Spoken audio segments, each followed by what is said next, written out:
चरणों में प्रणाम किया और माँ से कहने लगे, माँ मैं परसों आ जाऊंगा, तू कहीं मुझे जाने क्यों नहीं देती? आज मैं 11 वर्ष 56 दिन का हो गया हूँ, तू मुझे कहीं नहीं जाने देती। मेरा भी तो मन होता है ना कहीं घूमने का। बोले बेटा मैं नहीं चाहती कि तू मेरे नेत्रों से दूर हो, उसी प्रकार से प्रेमी भी चाहता है एक प्रेमी को कि मेरी नजरों से दूर ना हो। लेकिन आज कल का प्रेम से तो भगवान बचाए प्यारे। ध्यान देना, आज यशोदा कहती है लाला मुझे ये पता है कि तू मेरा बेटा नहीं है, वसुदेव का बेटा। तुरंत कन्हैया दौड़ पड़े माँ की ओर। बोले माँ क्या कहती है तू? पागल है क्या? मैं तेरा ही तो लाला हूँ, मैं तेरे पास रहता हूँ। बोले नहीं, तेरा नामकरण संस्कार गर्गाचार्य जी करने आए थे तब हमको बता गए। लाला तू जा रहा है जा, मुझे कोई परेशानी नहीं, लेकिन एक निवेदन करूंगा। मैंने तुझे एक मिट्टी की मटकी के लिए उखल से बांध दिया। मैं वो अभागिन हूं कि मैंने तुझे थोड़े से माखन के लिए डांटा था। आज माँ कहती है, भगवान ने माँ को समझाया और कहा माँ मैं परसों आ जाऊंगा। एक दिन सबको बिछड़ना पड़ता है, चाहे वो माँ बेटा हो भाई बहन हो। यशोदा कहती है कन्हैया मैं तुझे रोकूंगी नहीं, लेकिन लाला मैं ये चाहती हूँ तू जहाँ भी रहे और खुश रहे। और मुझे ये भी पता है तेरी कुंडली में राज ही हो गए, तू राजा बनेगा। बोले मैया मैं कितना भी बड़ा राजा बन जाऊं, लेकिन तेरे लिए तो तेरा काना रहूंगा ना, तेरे लिए काना रहूंगा। कितना भी बड़ा राजा बन जाऊं, माँ के लिए पुत्र कितना भी बड़ा बन जाए, लेकिन वो हमेशा बच्चा ही बन के रहता है। आज कन्हैया रो रहे हैं, सभी ब्रजवासी रो रहे हैं। ध्यान देना बच्चों। यशोदा ने कहा कन्हैया मैं तेरे सामने हाथ जोड़ती हूँ, तू जब राजा बन जाए ना तो केवल एक काम कर देना। बोले क्या भैया? कि तेरे यहाँ दास दासियों की महल में जरूरत पड़े तो नंद बाबा को हमको रख लेना। कन्हैया रोने लगी। बोले माँ क्या कहती है तू? बोले तेरे को मैं दास दासियों के उस पर रखूंगा? पागल हो गई है क्या? मैं तो कुछ थोड़े दिन के लिए तो जा रहा हूँ, आ जाऊंगा। बोले लाला बस यही एक निवेदन करूंगी, तुझे जाना है तो तू जा, मैं नहीं रोकूंगी तुझसे। आज गोपियां कहती हैं, गोविंद कहते हैं मैया मैं तेरा लाला हूं, तेरे पास रहूंगा, लेकिन अभी घूमने तो जाने दे। लेकिन मैया को क्या पता कि आगे की लीला कंस को मारना भी परमात्मा का जरूरी है। भगवान ने देखा नंद बाबा एक कोने में खड़े रो रहे हैं। गोविंद ने बाबा के चरणों में सर टेका। कन्हैया ने सबसे झूठ बोल दिया कि मैं परसों आ जाऊंगा, लेकिन राधा रानी से झूठ नहीं बोला, क्योंकि प्रेम करने वाले से प्रेमी कभी झूठ नहीं बोलता है। फिर यदि झूठ ही बोलना है तो भाई फिर प्रेम किस बात का? फिर प्यार नहीं, ये व्यापार है।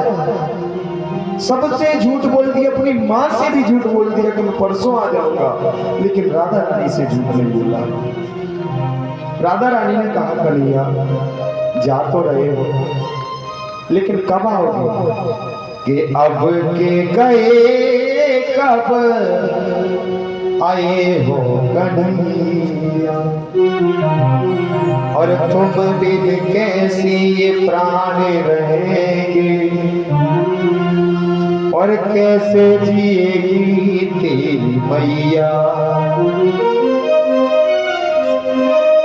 कि कौन चरावे जाएगो एक नैया ये नीली दौरी गैया, ब्रज अनाथ का ना तेरे बिन को नहीं दीवे दरिया, ओ अब के गए कब आए हो कन्हैया।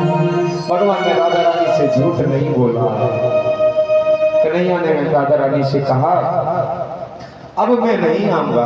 राधा रानी आपसे मैंने आज तक कुछ नहीं मांगा। देखो एक प्रेमी प्रेमिका से क्या कह रहा है, मैंने आज तक कुछ नहीं मांगा लेकिन आज मैं कुछ मांगना चाहता हूं। बोले मांगो, मेरा तो सर्वस्व तुम्हारे लिए अर्पण है। ये होती प्रेमी की पहचान। मेरा तो जीवन, मेरा शरीर, तन, मन, धन सब कुछ तुम्हारे लिए अर्पण है। खाना तुम बोलो।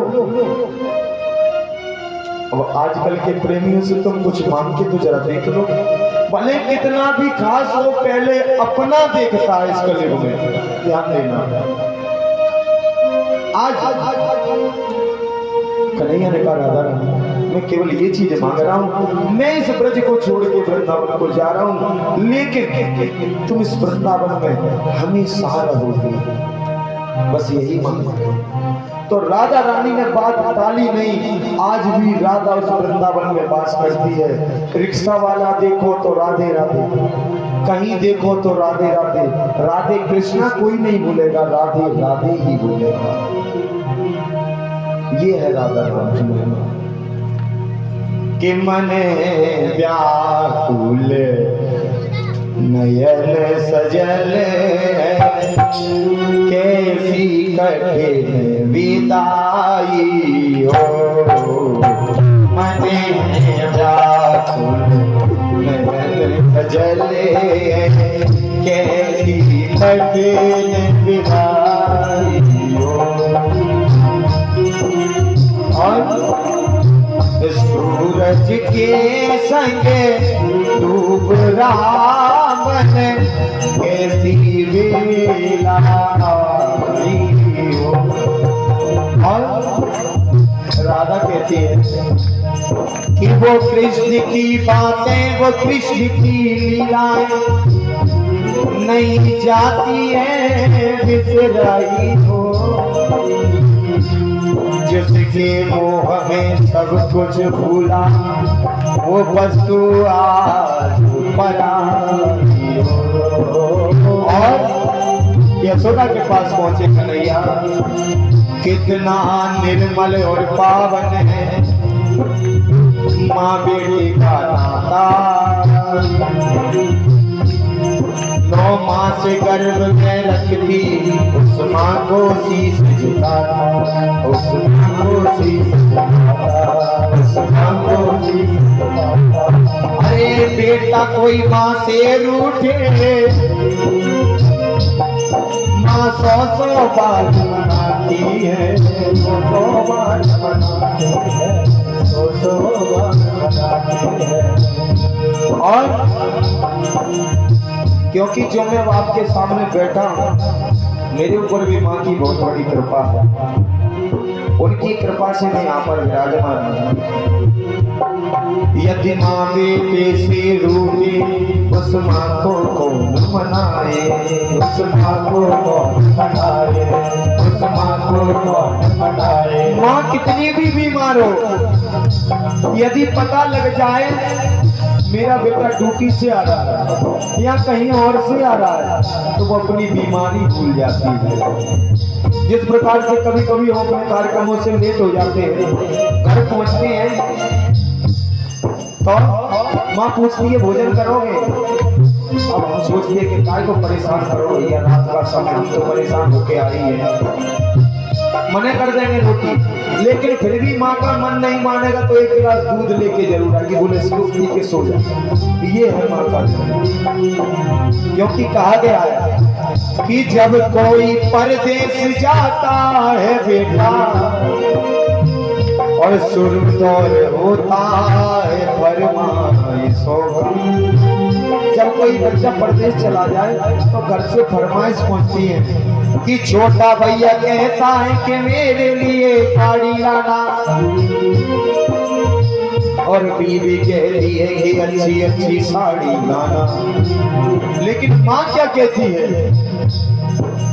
मगर माँ ये कहती है कुछ भी न लाए,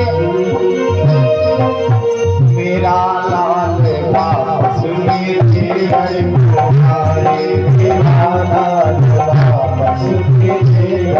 और इधर कहने लगी, गोपियां कहती हैं गोपियों रुक जाओ गाना, कहती हैं गोपियों रुक जाओ गाना, कहती हैं गोपियों रुक जाओ गाना, कहती हैं गोपियों रुक जाओ गाना। वृंदावन छोड़ के गोकुल छोड़ के मथुरा जाना, कहती है गोपी रुक जाओ गाना, गोपी मथुरा जाना।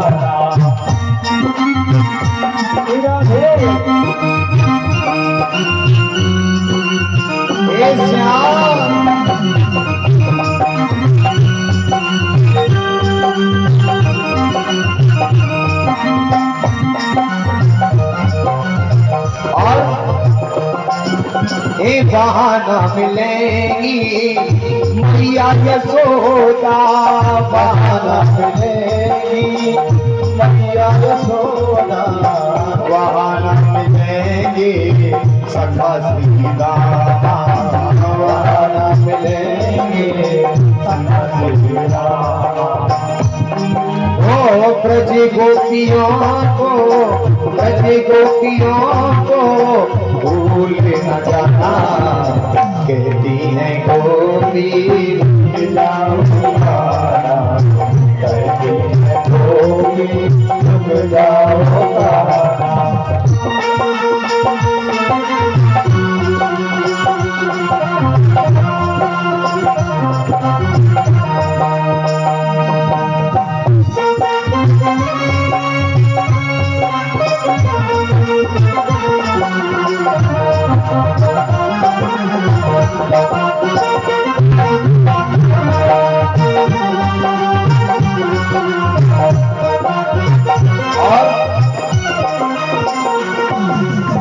बहाना मिलेगी कुंजन की छैया, बहाना मिलेगी कुंजन की छैया, बहाना मिलेगी बिनु और भैया, बहाना मिलेगी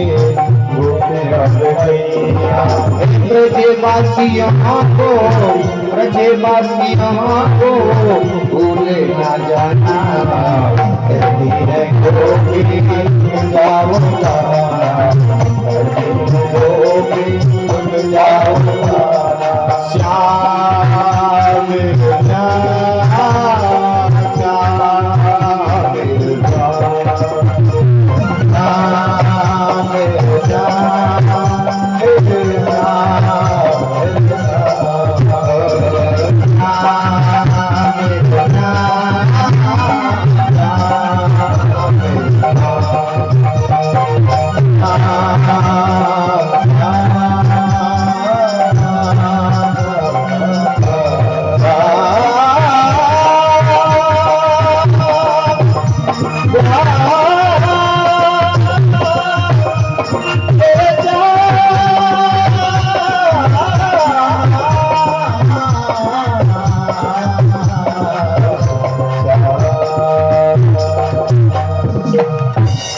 भक्तवत्सल भगवान की जय हो। आज अक्रूर जी का रथ में बैठकर मेरे कन्हैया चले गए, सभी ब्रजवासियों को रोता हुआ छोड़ा। जैसे ही आज कंस की नगरी में पहुंचे तो सभी ग्वालवाल आए हैं और ग्वालवाल कहने लगे कि ये तो मामा के घर पे आ गए। लाला तुझे बता कि यहाँ पे कपड़े देख हमारे कैसे, तो जाकर धोबी का उद्धार किया है, वहां से वस्त्र लिए और फिर जाकर दर्जी के पास में फिटिंग के कपड़े जैसे करवाए हैं। आज सुदामा नामक माली से माला पहनी, कुब्जा को बुलाया। एक टेढ़ी 3 जगह से टेढ़ी स्त्री चली जा रही। कन्हैया ने कहा अरे सुंदरी। कुब्जा ने देखा भैया मुझे सुंदरी बुलाने वाला कौन है? बोले इधर आ। बोले तुम कौन हो? बोले मेरा नाम सैरंधी है, जैसे मुझसे कुब्जा कहते 3 जगह से टेढ़ी। बोले क्या ले जा रही है? बोले कंस महाराज के लिए चंदन लगाने के लिए। बोले आज हमारे लगा दो ये चंदन। बोले लगा देंगे। चंदन लगा दिया। एक ग्वाल वाल बोला लाला तूने जैसे सुंदरी कही दी हो तो फिर जैसे सुंदरी बना दे। मेरे गोपाल ने पैर पे पैर रखा और थोड़ी से जैसे ही हाथ लगाया तो 3 जगह से सुंदरी आज एक ही झटके में पूजा सुंदरी बन गई। बोली भक्तवत्सल भगवान की जय।